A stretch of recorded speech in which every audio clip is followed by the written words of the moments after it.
ખુખાર મેલડીનો બુવો અને એનામાં કોઈ જાતની તાકાત છે નહીં. અને તારામાં તાકાત હોય ને તો મારી ઉપર કાંઈક કરીને બતાવ.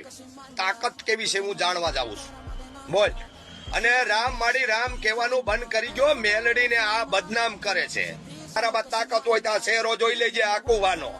તારામાં તાકાત હોય તો કાંઈક કરી દેજે. रुको जरा सबर करो. મેં ખુખાર મેલડી માના ભુવાજીના વિડિયા ઘણા ઉતાર્યા. મેં એને બદનામ પણ કર્યા. તો એના બદલે આપણે માં મેલડીની માફી માંગીએ છીએ. સોરું કસોરું થાય, માવતર કમાવતર ન થાય, આપણે કોક દી કે નમીએ ને તો એ જ ગમે. એટલે ખુખાર મેલડી માં સત્ય છે. રામ માડી રામ.